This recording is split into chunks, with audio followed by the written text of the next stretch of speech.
Hi everyone, Linda here again with you from Gunlock Lane Jewellery. This week we've got another link. This is a little link that we're going to be doing. So if you're interested in learning how to make that link, then just stay with me. I'll get all my supplies together and we'll get going on it.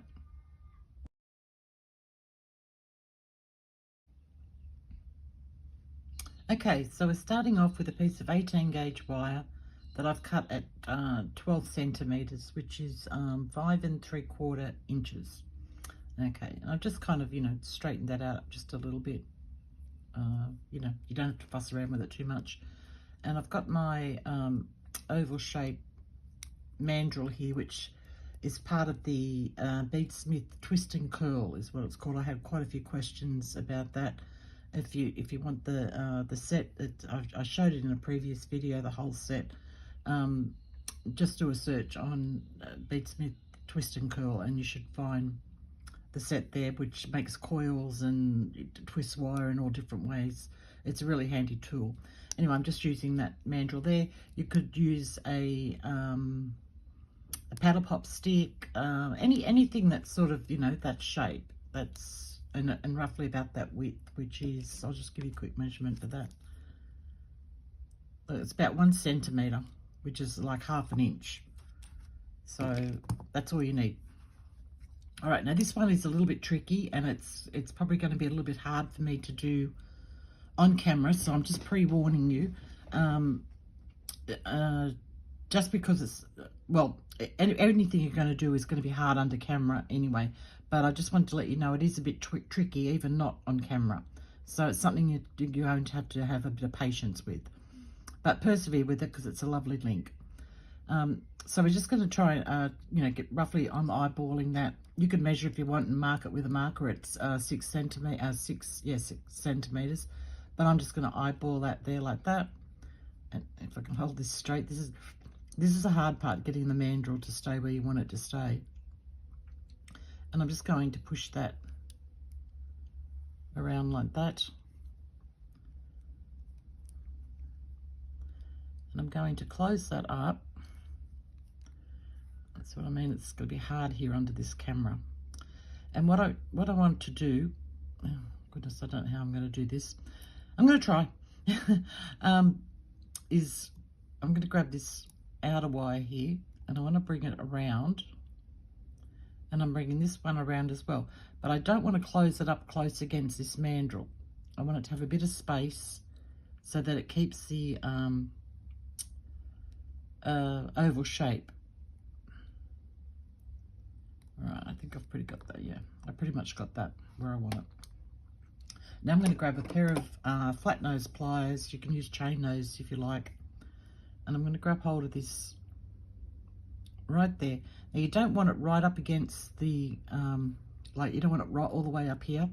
You want to give yourself a bit of space because you need to be able to maneuver the wire. And if you've got it all the way up there, you won't be able to do it. So I want these two wires to be almost parallel to each other like that. And I'm just going to grab that wire with my thumb and my forefinger here. And I'm just going to give that one even twist. Now I couldn't get that the way I wanted on camera, but I normally try to do that in one full twist. Like that. And you want to make sure that it's, centered. You don't want you twist over here or over here. You want it centered like that. I'm going to grab my block and hammer, metal hammer.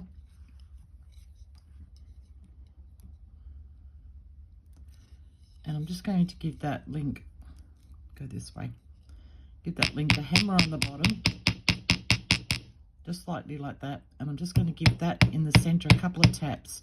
And that's just to hold it in place. So just a couple like that is all you need. Get these out of the way. This is probably one of the most tricky ones I've shown you that I could remember anyway. Okay, now we're going to put our mandrel back into the center of our wire there like that. Now this part here gets even a little bit trickier because you've got to try and center that on this rim here. So that it, how do I explain this? If you can see that there, so that it's centered. Words are just so hard sometimes. All right, and so now I've got to try and hold it at an angle that I can do it under the camera. Let me see here. I think I've got it. And I'm just going to bend those wires around. It's a little bit off shape. I'll see if I can fix that while I've still got it on the mandrel. I think that's right. So if you're not totally centered, you can just push it back. This part up here, you're pushing back to get it centered. Okay, I think I've got that right. Yeah, it doesn't look perfect, but it's okay, and as I've said many times before, nothing has to be perfect when you're doing freeform, which this is. Okay, so let me see if I can get this now. I want to get that shape without pushing it all the way up against the mandrel.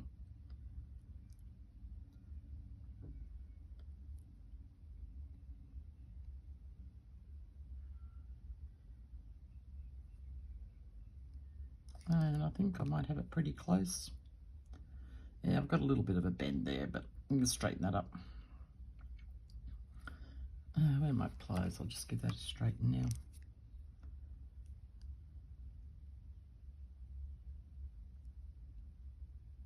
Yeah, that's pretty close. I'm happy with that. Okay, I'm just going to pop it back on for a sec. And I'm just going to hold that where I want it to be. I should say it under the camera. I can't get the right angle. And I'm going to bend this one up like that, and that one out. And I'm just going to hold that angle there while I do that. Otherwise it tends to bend in too much.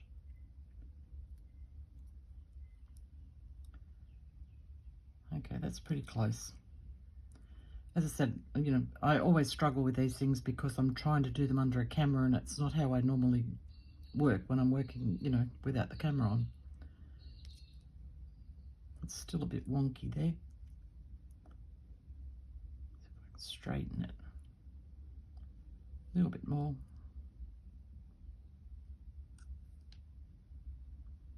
There you go. So you can see how you can straighten it. Now this obviously has changed shape up here, so I'm just going to push that out a little bit.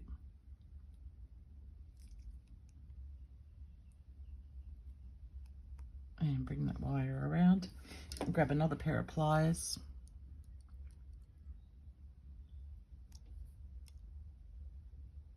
And I'm just going to wrap that around like 1.5 times. And that's plenty. You don't need to do, you can do 2 if you want, you can do whatever you like, but I just go by how the look, you know, how I like things to look. And it's still going to be a strong link. It's yeah, it's not going to come undone or anything like that. And we're just going to push that down.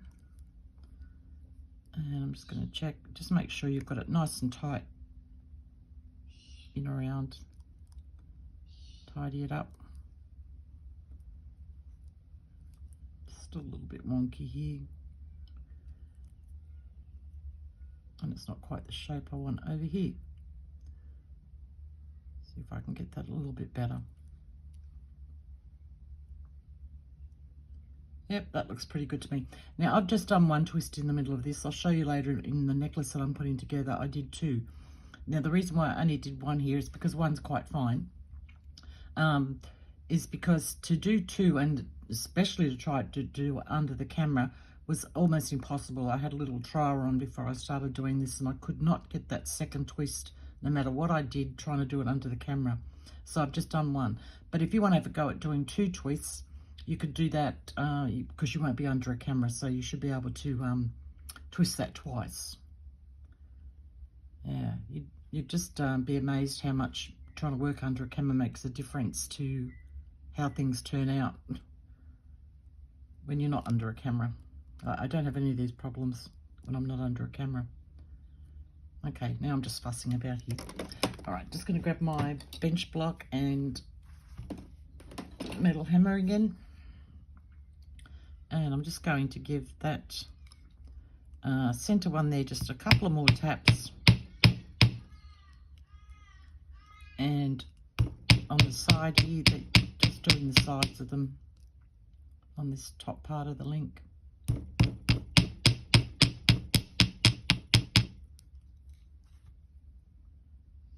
Yeah, it's still not perfect, but I like the look of it. I like the shape, and as I said, organic is my thing, so if something's not totally perfect, I'm quite happy with it.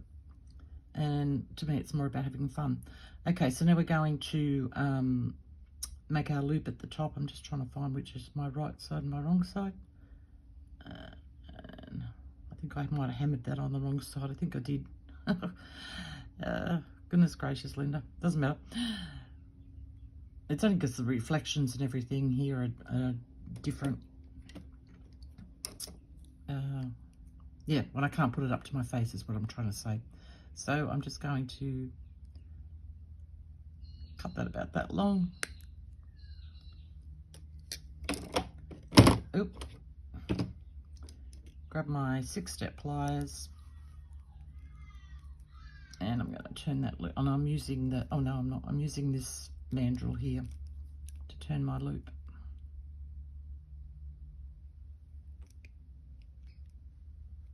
No, I meant to use the other one. I was right the first time. Ah, Linda.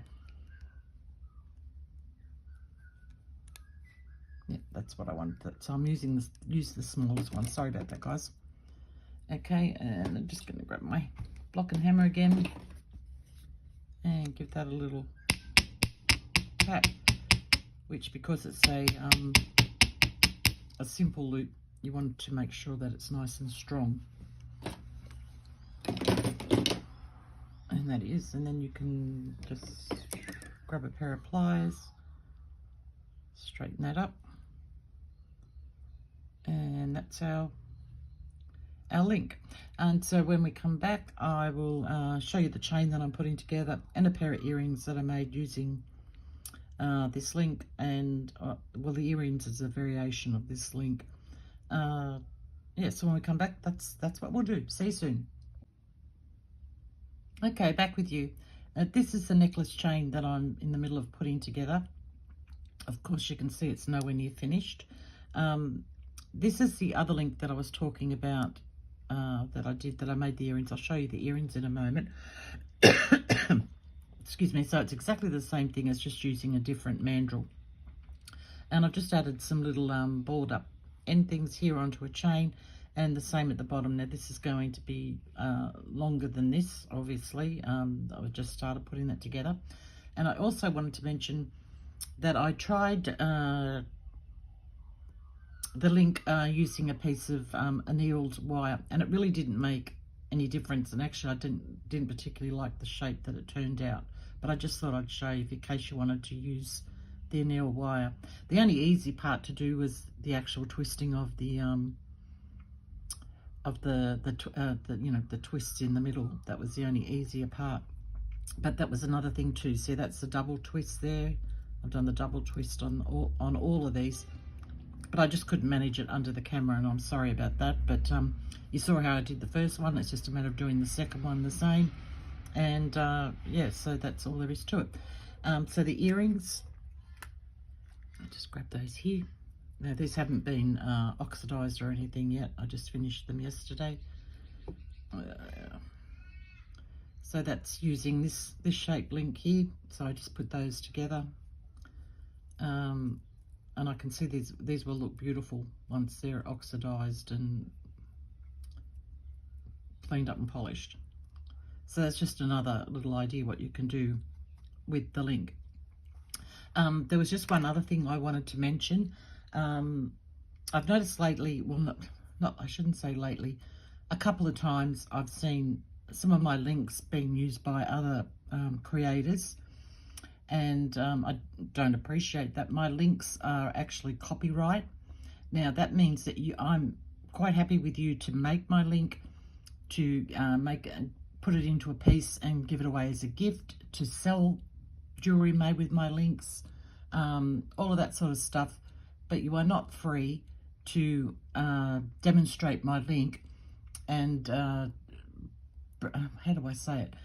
Bring it off as your own. That's if you'd like to do a demonstration or something like that, you can always contact me. I'm not how do I want to say it? I'm not not pedantic. It's not possessive of my links or anything like that. It's just I spend the time making the link, you know, doing the design, all the quirks and kinks and all of that sort of stuff to get the design to bring it to you. And I don't appreciate somebody else just, you know, learning from me and then just passing it off as their own. So, yeah, take that as you will. That's I can't control how you feel about me saying that, but that's just how I feel about it. And as I said, they are copyright. Okay, so all that horrible stuff out of the way. I hate saying stuff like that. Facebook, if you'd like to join our free Facebook group, I'll leave a link down the bottom for that. We're up to 400 and I think it's around about the 430 odd members now. And if you'd like to be able to show your work, that's a great place to do it, where you can get feedback. Obviously, you know, we don't want criticism or anything like that on there, but, you know, feedback. I put my work up there. You'll see this necklace when it's finished there. Just to give you ideas, advice, any questions that you have, all of that sort of stuff. It's a great group. Everybody's so lovely. I think you'd really enjoy being a member there. So if you'd like to do that, it's free. It's a private group, so you don't have to worry about being spammed or anything like that. Yeah, so I'll leave the link down the bottom for that. And I think that's all I've got to say. I've babbled on enough. All right, guys, have a great week. Stay safe. Go out there and make something beautiful. And I will catch you all next week. Bye.